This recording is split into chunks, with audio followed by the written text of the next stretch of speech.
Congratulations to Atalanta for winning the Europa League, beating an unbeaten Bayer Leverkusen. A masterclass from Gianpiero Gasperini.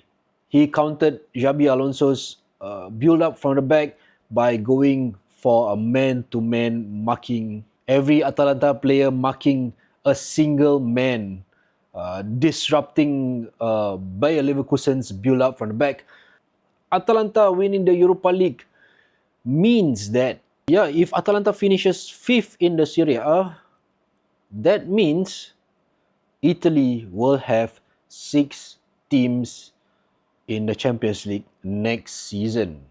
Because Italy has an extra spot for Champions League positions, instead of the 4 that we usually have, it will be 5 this season. But because Atalanta has won the Europa League, that means they qualify for Champions League as winners of the Europa League.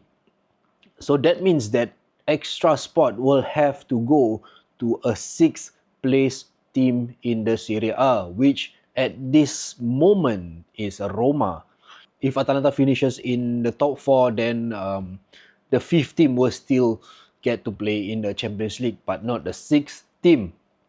Moving on, Fiorentina won the must-win match against Cagliari last night.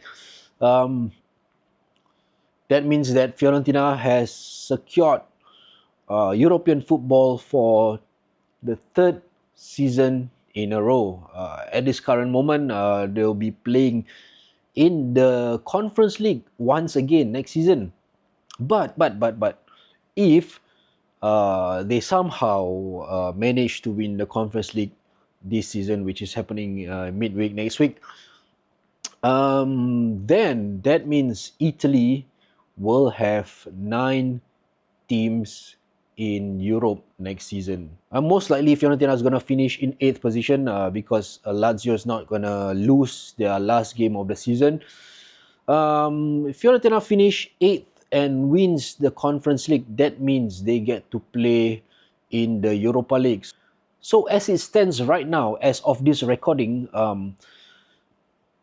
Inter, Milan, Bologna, Juventus, Atalanta and Roma will be playing in the Champions League next season, and Lazio will be playing in the Europa League.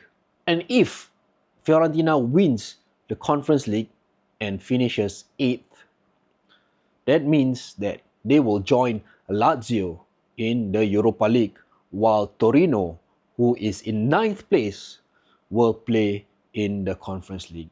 How about that? But it's going to be a terrible thing for coefficient points next season, because every point that the Italian teams win, be it a draw or an outright win, we get points, and progress to the next round, we get points. Everything will be divided by 9 if all 9 teams play in Europe next season. But whatever it is, I just want... people will of course complain, might as well get some relegation threatened team to play in Europe as well. But I mean, who knows, that might happen in the future, with UEFA having more and more competitions and giving more places to everyone. But I don't care. If the English League gets more teams in Europe, I'm sure the English fans would celebrate that. So whatever, man. So let's hope we can get 9 teams into Europe. Speaking of additional spots for Europe, Germany also have 5 spots for Europe. But if Dortmund somehow wins the Champions League, that means that 6th place team, Eintracht Frankfurt, will also be playing in the Champions League, because Dortmund is in 5th, and remember that they have an extra spot which must be given to a German team as well. So if Italy and Germany both have 6 teams in the Champions League next season, that's like 1/3 of the total teams competing in the Champions League, 12 out of 36. Who's the Farmers League now?